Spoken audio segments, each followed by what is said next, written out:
Las opiniones expresadas por Chayo Busquets están avaladas por su amplia experiencia como terapeuta familiar y en el previo análisis de los casos que aquí se presentan. Bienvenidos. Esto es Chayo Contigo. Comenzamos. Bueno, ya empiezan a pintar las vacaciones de los niños. Nos quedan algunos días todavía de periodo de clases. Algunos me dirían, pues ya no clases, Chayo. Otros sí, todavía los están evaluando. Otros sí, todavía están yendo, pero pues no hacen gran cosa. Otros no, pues ya medio los mando, pero no quieren ir. Otros van unos días, pero otros no. Otros pues ya mandaron calificaciones y entonces no están haciendo mucho. Otros, en fin, la verdad es que si siempre se dice que cada cabeza es un mundo, en estas ocasiones cada casa, cada escuela, cada salón es completamente una circunstancia distinta. Y si contamos a los grandes, ¿no? Preparatorias, universidades, bueno, esos dirían ya desde mayo. Así es que en realidad tenemos de todo un poco. Y nosotros aquí iniciando Chayo Contigo, por supuesto, iniciando semana con muchos temas, muchas cosas a revisar. Fíjense que una de los vicios que hay hoy en la educación es el exceso de explicaciones.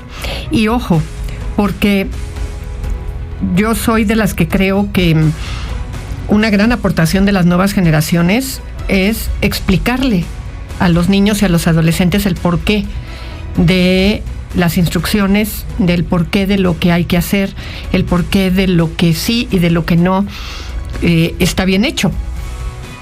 El tema es ¿cuántas veces hay que explicarlo? Cada vez que les decimos que sí o cada vez que les decimos que no, habría que explicarlo. La explicación se da una sola vez. Y no se da, ojo, y para mí aquí está la clave, no se da en el momento en el que le dices que no. La explicación se da una vez que ya sucedió el acontecimiento. Porque cuando un niño o un adolescente te dice ¿y por qué?, en realidad no está tratando de entender. Lo que quiere es abrir la conversación para hacerte cambiar de opinión. Porque una vez que le explicas por qué, no dice, ya entendí, tienes razón. Ok, y se queda conforme. No, lo que hace es argumentarte para que cambies y modifiques el no que le dijiste. La explicación se la tienes que dar después. En ese momento, lo que tiene que hacer es acatar. Y ya después que el evento sucedió, entonces te acercas y le dices, ahora sí, te voy a explicar por qué no pudiste ir a la reunión ayer. Seguí sus recomendaciones y me fui a ver el fin de semana intensamente al cine. Y hay una gran riqueza en la película, que por cierto no es para niños, es una película para adolescentes. Se puede entender muy bien todo el torbellino que genera en la adolescencia la aparición de emociones nuevas, el poder que tiene la ansiedad, y hay varias cosas que yo rescataría y ya las iremos platicando a lo largo de los diferentes días. Pero la primera situación importante que me parece vale la pena comentar es cómo las emociones se entretejen. Es decir, uno de los grandes elementos del proceso adolescente es que, a diferencia de lo que hablábamos la semana pasada con respecto a cómo las emociones en los niños, y sobre todo en los niños pequeños, es que cabe una emoción a la vez. Aquí no. Aquí ya hay varias emociones simultáneamente que pueden volver muy confuso el proceso adolescente, porque pueden estar tristes, alegres, ansiosos, sentir que repelen a los demás, pero todo con una gran intensidad, que es de lo que siempre les hablo aquí del proceso adolescente. Y esa forma en la que ellos tienen que ir experimentando cómo entretejer las emociones y a qué emoción darle importancia, en qué momento y con qué comportamiento se va a ver elegido a qué emoción darle importancia, y cuál emoción se ejecuta, es una de las grandes, de los grandes retos de la adolescencia, y la necesidad de que como papás, como autoridad que acompaña el proceso adolescente, sepas contener a tu hijo, a tu hija, se vuelve de verdad crucial. Así es que si no han visto la película, vayan, porque acompañar el proceso adolescente se va a volver un elemento trascendental en esta etapa por parte del adulto que está ahí cercano. Cuando era yo chica, tenía 12 años, fui abusada por mi cuñado, el esposo de una de mis hermanas.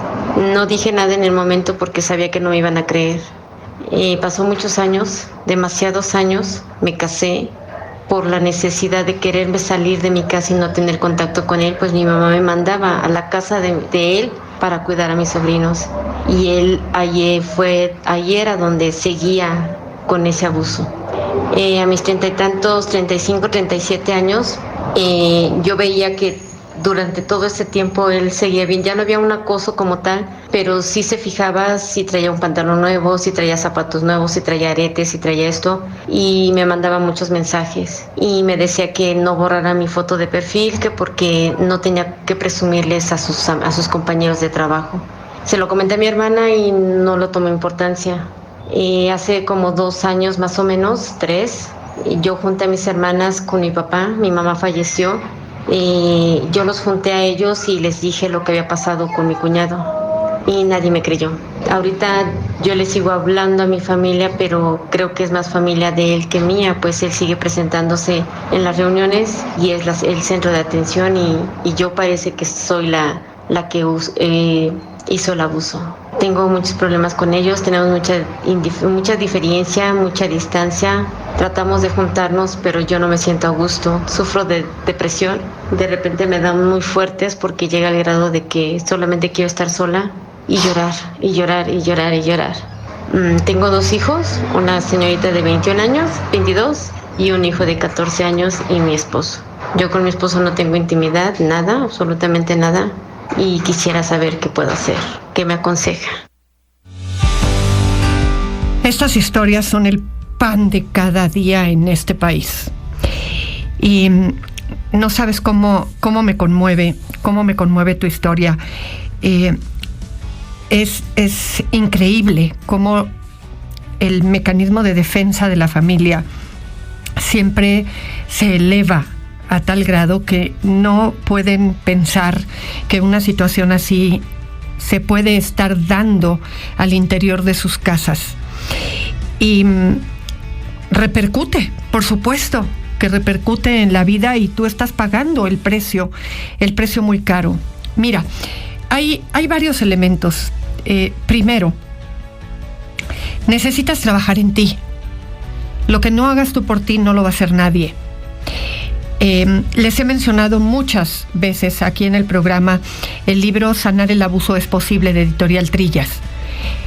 Consíguelo porque es un libro que ayuda muchísimo a las personas cuando no han tenido el acceso a poder recibir apoyo.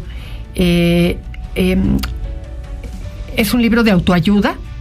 Es un libro dirigido a poder entender y aceptarse dentro de esto, porque tiene de alguna manera la forma de poder ayudarles con orientación al respecto, para que te vayas ayudando a autosanar. Por el otro lado, hay una fundación que se llama Voces Humanizando la Justicia. Acércate a ellas, síguelas en redes sociales. Voces Humanizando la Justicia. Ellas se han dedicado a ayudarle a todas las personas, a las mujeres que han vivido circunstancias de este tipo. Se han movido a través de todo lo que tiene que ver con reformar códigos, artículos del Código Penal. Ana Katiria es una abogada que ha estado con nosotros aquí en el programa. Busca su podcast, aquí con nosotros estuvo, y ella dirige esta fundación Voces Humanizando la Justicia. Y es una mujer que ha luchado con todo para esto. Y creo que te puede dar la orientación que requieres alrededor de esta situación. Tú no tienes por qué vivir marginada alrededor de lo que has vivido. Tienes hijos, como bien lo dices, tienes una pareja y has pasado por depresión. Ella tiene todo un equipo de personas que te pueden orientar, no nada más desde lo legal, también desde lo psicológico, de tal manera que puedas recuperar tu vida, porque has dejado bastante en el camino y necesitas de una vez por todas darle vuelta a la página y recuperar y sanar. Así es que te agradezco infinitamente la confianza de haberte animado a poner tu voz en el programa. Búscalas, Voces Humanizando la Justicia. Fíjense que me están escribiendo por lo que hablábamos de las explicaciones que se le dan a los niños y a los adolescentes cuando les dices que no, o les das una orden y te la piden y demás. Y hay una diferencia muy importante entre dar una explicación y que te pidan o te exijan que les des cuentas de tus actos. ¿Y saben cómo se nota? Por el tono en el que te lo piden. Una cosa es que un niño, un adolescente te diga por, y otra cosa es por, ¿no? El tono, la sutileza en el tono, en el que te demandan una explicación al por qué les estás diciendo algo o les estás pidiendo algo, a cuando en realidad quieren intentar entender a qué se debe eso que les estás pidiendo o a qué se debe ese no ante un permiso. Puede ser muy sutil, pero hace una diferencia abismal. Como papá, como mamá, no tienes la obligación de darle cuentas de tus actos. Tienes otra edad, otra experiencia, vives otro contexto y por lo tanto sabes qué es lo que hay atrás del porqué de las cosas. Y tus hijos están en un proceso formativo. Ahora, la formación del criterio es parte de aquello que quieres educarle y por lo cual tu hijo va a salir beneficiado. Pero para eso va a haber un momento específico, importante, que va a requerir para entender el porqué de lo que está pasando. Pero eso no necesariamente su momento es el instante mismo en el que tu hijo te lo demanda. Una de las grandes tentaciones con los malos tonos con los que suelen contestar los adolescentes es cómo no caer nosotros como adultos en ese mal tono. Y es bien importante no hacerlo. Y el reto es, ¿con qué me relaciono? ¿Con el mal tono o con lo que me está diciendo en ese mal tono? Cuando le contesto a lo que me está diciendo en el mal tono, ya caí en la trampa. Porque entonces, aunque le diga, y a mí en ese tono no me hablas, la realidad es que al responderle a lo que me dijo, aunque le haya hecho la aclaración de que en ese tono a mí no me hablas, ya me enredé. La realidad es que si le quiero dejar claro que en ese tono conmigo no se habla, no le tendría que responder a lo que me dijo, sino simplemente decirle en ese tono no, para no resolver la necesidad frente a la cual me habló. Pero si le contesté en dónde está la ropa que anda buscando y le digo, pero en ese tono no me hables, pues la próxima vez me va a hablar como se le antoje hablarme, porque de todas formas ya supo en dónde está el suéter que anda buscando.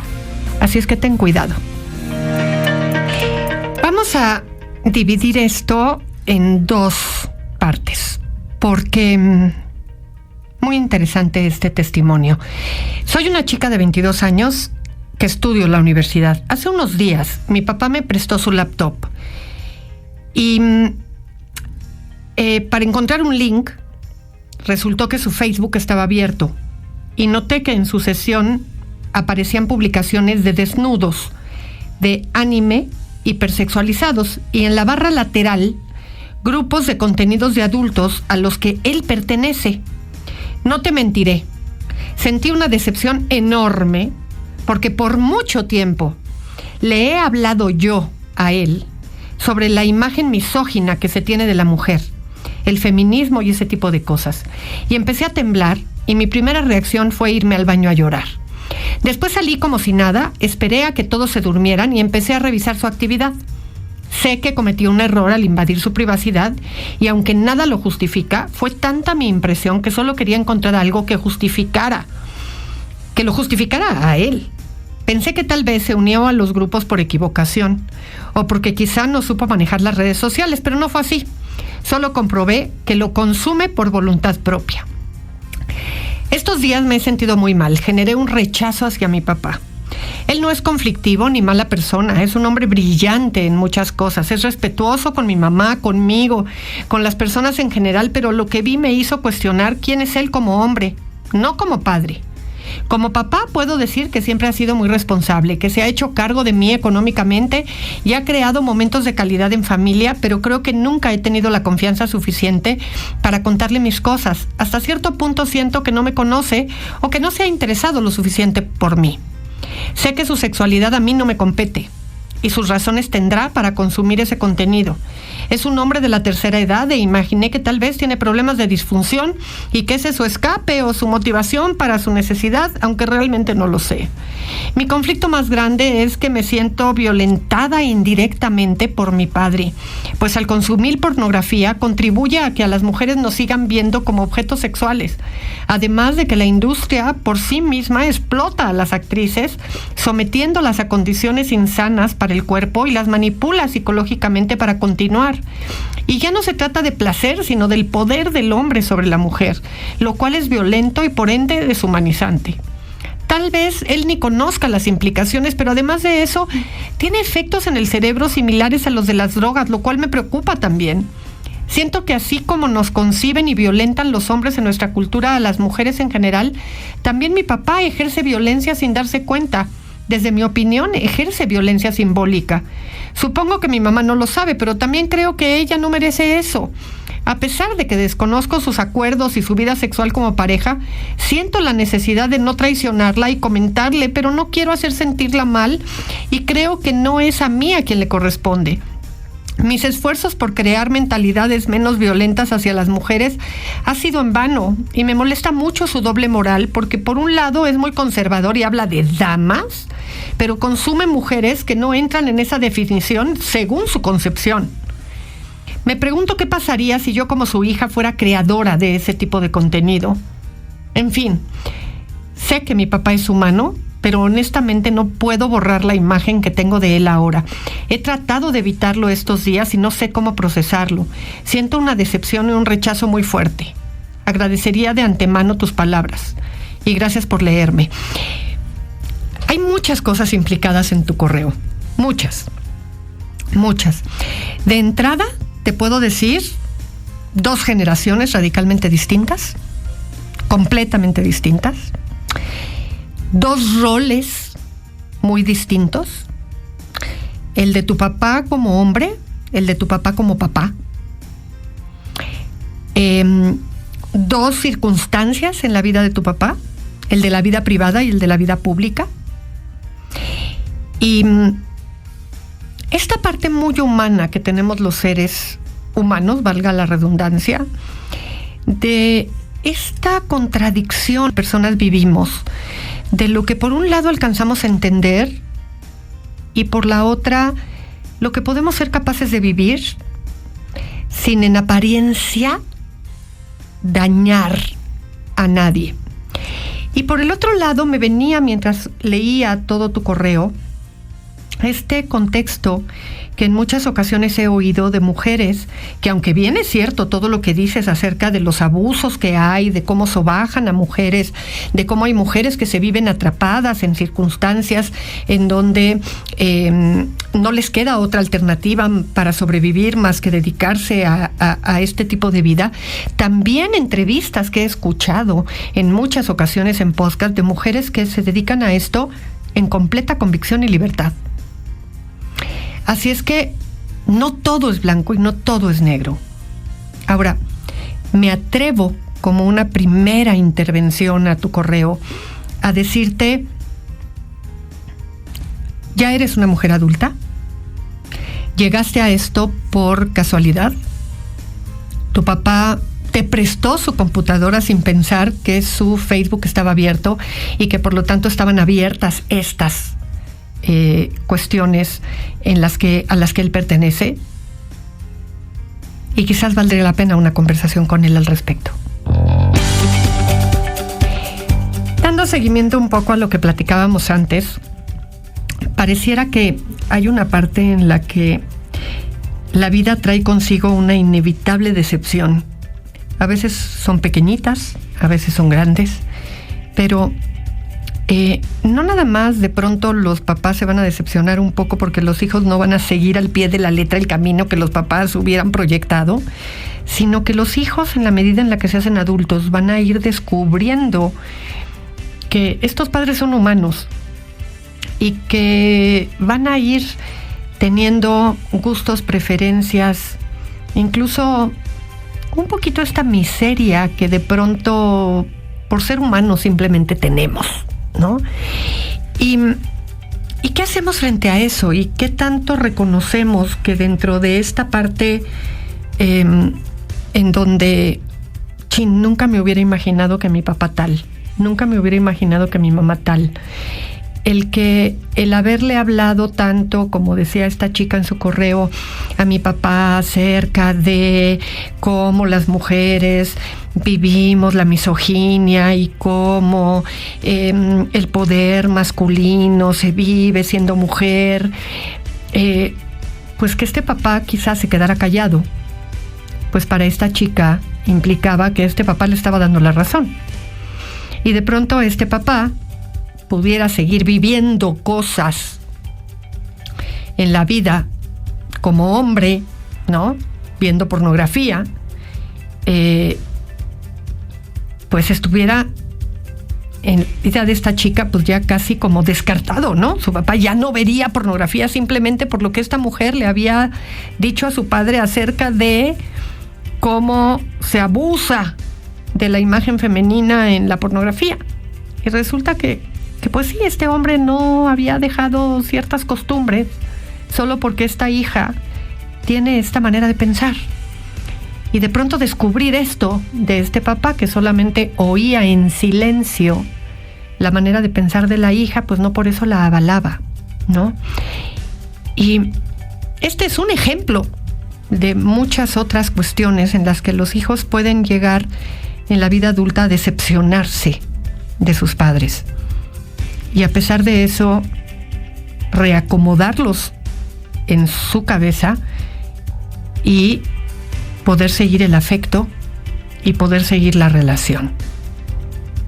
Eso nos lleva continuamente a reacomodos en general frente a la vida. Yo soy Chayo Busquets, esto es Chayo Contigo y el programa es para ti. Hasta mañana.